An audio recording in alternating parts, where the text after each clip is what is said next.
Hello नमस्कार दोस्तों, आशा सब लोग ठीक होंगे। और काफ़ी दिन हो गए आज हमको, तो एक बार फिर से हम एक नई कोशिश करेंगे और नए जोश के साथ जो है हम आपको आज लैमार्कवाद क्या है इसके बारे में बताएंगे। तो आपको बता दें, जो लैमार्कवाद है, लैमार्कवाद का मतलब एक लैमार्क जो थे एक वैज्ञानिक थे। इन्होंने लैमार्क एक वैज्ञानिक थे। इन्होंने जैव विकास इन्होंने जैव विकास से संबंधित कुछ सिद्धांत प्रस्तुत किया था। इन्होंने जैव विकास से संबंधित कुछ सिद्धांत को प्रस्तुत किया था। मतलब जब जीव बन गए तो उन जीवों का विकास कैसे हुआ उसी से संबंधित इन्होंने अपने सिद्धांत को प्रस्तुत किया था। और उस सिद्धांत को इन्होंने अपनी पुस्तक जिसका नाम है फिलोसॉफी फिलोसॉफी फिलोसॉफी जूलॉजिक इस पुस्तक में इन्होंने प्रस्तुत कर दिया था। ये पुस्तक है इनकी। पूछा जाता है कि लेमार्क की पुस्तक कौन है, तो फिलोसॉफी जूलॉजिक पुस्तक है। लेमार्क ने जैव विकास से संबंधित कुछ सिद्धांत दिए। उन सिद्धांत को फिलोसॉफी जूलॉजिक नामक पुस्तक में प्रस्तुत किया। यही सिद्धांत कुछ दिनों पश्चात लैमार्कवाद नाम से प्रचलित हुआ। ठीक है, तो ये लैमार्कवाद हो गया। अब लैमार्कवाद निम्नलिखित तथ्यों पर आधारित है। तो जो लैमार्कवाद है वो किन तथ्यों पर आधारित है ये अब आपको हम बताएंगे। जब लैमार्कवाद जो निम्न तथ्यों पर आधारित है, जिसमें सबसे पहली हेडिंग जो आती है आपकी आकार में वृद्धि प्रवृत्ति। जीव जो पाए जाते हैं उनमें आकार में वृद्धि करने की प्रवृत्ति पाई जाती है। वो अपने आप शरीर जो होता है उनका या उनके जो अंग पाए जाते हैं उनके अंदर ये क्षमता होती है कि उनमें वो वृद्धि कर सकते हैं। ठीक है, तो एक ये हो जाता है। दूसरा, वातावरण का सीधा प्रभाव। अगर यहाँ पे क्या आता है, जीवों के ऊपर वातावरण का सीधा प्रभाव पड़ता है। वातावरण का सीधा प्रभाव पड़ता है। यहाँ पे अगर हम बात करें, जो पादप पाए जाते हैं और पाए जाते हैं जंतु, जो पादप पाए जाते हैं उन पर प्रत्यक्ष रूप से पड़ता है और जो जंतु होते हैं उन पर अप्रत्यक्ष रूप से पड़ता है। वातावरण का प्रभाव उन पर अप्रत्यक्ष रूप से पड़ता है, जिसके कारण उनके शरीर की बनावट में कुछ ना कुछ परिवर्तन आ जाता है। ठीक है, जीवों के ऊपर वातावरण का सीधा प्रभाव पड़ता है। इसके बाद में हम बात करें अंगों का उपयोग और अनुप्रयोग। लैमार्क ने जो लैमार्कवाद प्रस्तुत किया था उसमें उन्होंने यह बताया, जो जीव पाए जाते हैं अगर वो उस शरीर में जो भी अंग हैं, यदि उन अंगों का उपयोग करता है कंटिन्यू लगातार, तो वह अंग विकसित रहेगा और जिस अंग का उपयोग नहीं करेगा वह धीरे धीरे विलुप्त हो जाएगा।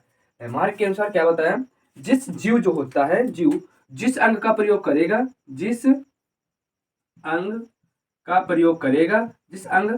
प्रयोग करेगा वह विकसित रहेगा और जिसका नहीं करेगा वह विलुप्त हो जाएगा। ये किसने बताया था? लैमार्क ने बताया था। ठीक है, लैमार्क कभी आ जाए लिखने को तो क्या लिखेंगे, लैमार्कवाद के अनुसार जीव जिस अंग का प्रयोग लगातार करता है वह अंग विकसित रहता है और जिस अंग का प्रयोग नहीं करता है वह धीरे धीरे विलुप्त हो जाता है। ठीक, इसके बाद में आता है उपार्जित लक्षणों की वंशागत। तो आपको बता दें, उपार्जित लक्षणों की जब वंशागत की हम बात करेंगे तो वातावरणीय प्रभाव, जीवों के ऊपर वातावरण का कुछ ऐसा प्रभाव पड़ता है जिसके कारण उसके शरीर में कुछ उपार्जित लक्षण आ जाते हैं। जीवों के ऊपर लिख दें, जीवों के ऊपर वातावरण का प्रभाव पड़ता है जिसके कारण कुछ उपार्जित लक्षण आ जाते हैं। जीवों के ऊपर वातावरण का कुछ ऐसा प्रभाव पड़ता है जिसके कारण उनके शरीर में कुछ उपार्जित लक्षण आ जाते हैं और यही उपार्जित लक्षण एक टाइम में क्या होता है, वंशागत हो जाते हैं या एक पीढ़ी से दूसरी पीढ़ी में चले जाते हैं। ये किसने बताया था? लैमार्क ने बताया था। ठीक है, अब बात करेंगे कि लैमार्कवाद जो लैमार्कवाद था लैमार्क वाद मतलब लैमार्क द्वारा कुछ प्रस्तुत उदाहरण थे। उदाहरण क्या थे? जब हम बात उदाहरणों की करेंगे तो आप लोगों ने पढ़ा होगा अफ्रीका के जिराफ या अफ्रीकी जिराफ का उदाहरण। तो जब अफ्रीकी जिराफ का उदाहरण की हम बात करेंगे, तो जब अफ्रीकी जिराफ की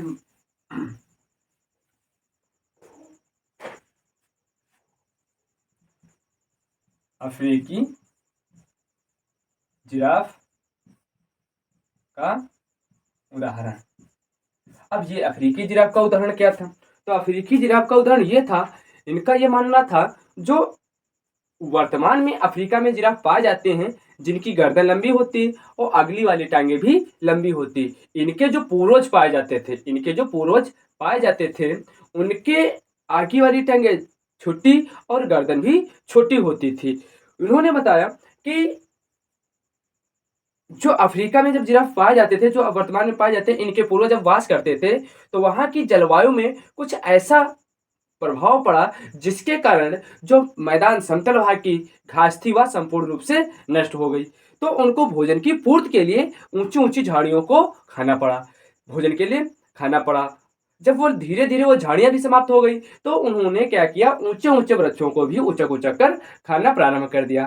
धीरे-धीरे हुआ क्या, जब उन्होंने उचक-उचक के खाना प्रारंभ किया, जिससे क्या हुआ, उनकी आगे वाली टाँगें और गर्दन धीरे-धीरे लंबी हो गई। यह प्रक्रिया काफ़ी लंबे समय तक चलती रही, जिसके कारण यह लक्षण उनका स्थायी बन गया और यही लक्षण एक टाइम ऐसा आया कि उनके नई संतानों में उनके द्वारा जो भी संतान उत्पन्न होती थी, उनमें क्या हो जाता था, उनकी गर्दनें लंबी हो जाती थी। ये कौन बता दिए? लैमार्क ने ये बताया था।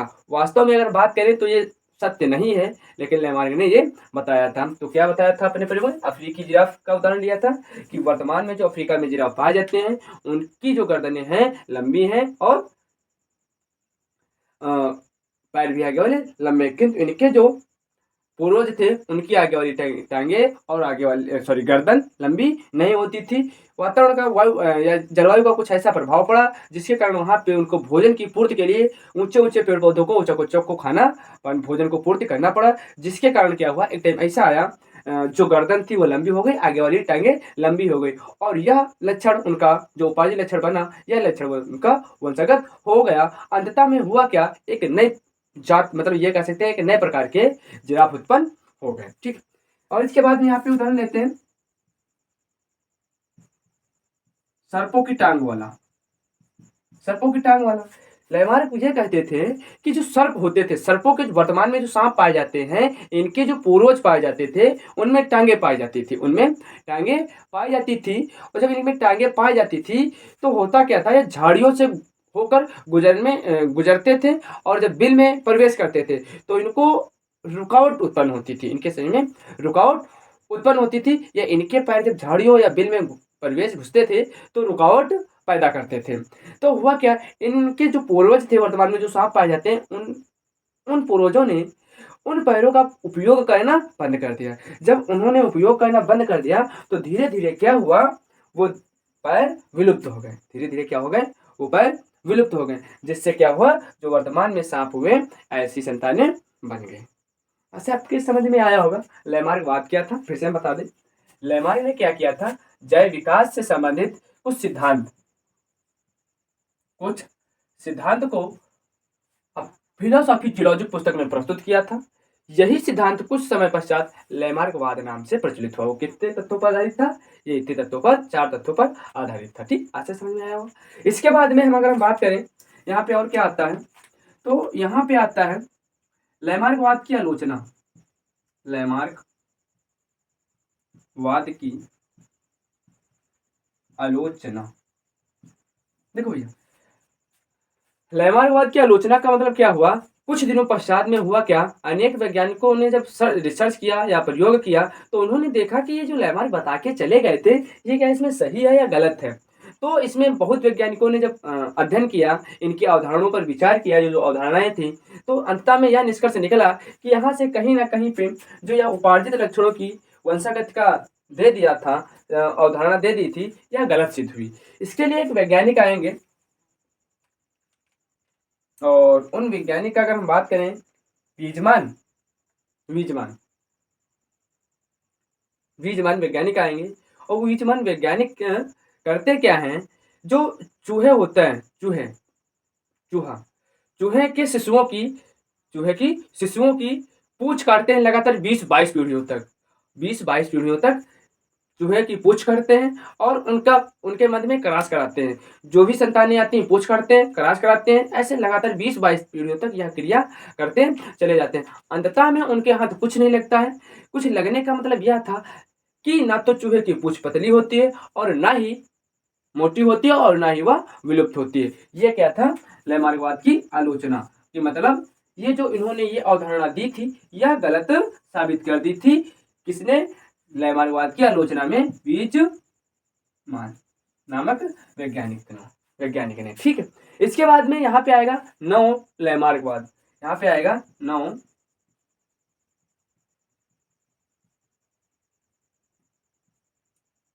लैमार्कवाद। ये जब हम नौ लैमार्कवाद की बात करेंगे तो नौ लैमार्कवाद क्या है? देखो, इसमें ये कह सकते हैं जो चेले थे लैमार्क के, उन्होंने ही इस पर अध्ययन किया और उन्होंने यह बताया कि केवल वही उपार्जित लक्षण वंशागत होंगे जो गुण, सूत्र व ये कह सकते हैं जीन के ऊपर वातावरण का प्रभाव पड़े, इनके ऊपर वातावरण का प्रभाव पड़े और उनके शरीर में इनके द्वारा शरीर में कोई परिवर्तन आए, तब क्या होगा, वंशागत हो जाएंगे। मतलब इनके ऊपर कोई वातावरण का प्रभाव पड़ता है अगर वातावरण का और हमारे शरीर में कोई परिवर्तन आता है तो वंशागत हो जाएंगे। नवलेमार्कवाद में क्या बताएगा, केवल वही लक्षण एक पीढ़ी से दूसरी पीढ़ी में वंशागत होंगे जो हमारे शरीर में गुणसूत्र या जीनों के परिवर्तन के द्वारा उपाधि लक्षण बनेंगे तो वही वंशागत होंगे। ठीक, बहुत कम शब्दों में हम ये बताते हैं। आशा आप लोगों को समझ में आएगा। इनकी परिभाषाएं समय समय पे आप नोट कर लीजिए और ये सब समझ में आ जाएगा। ठीक।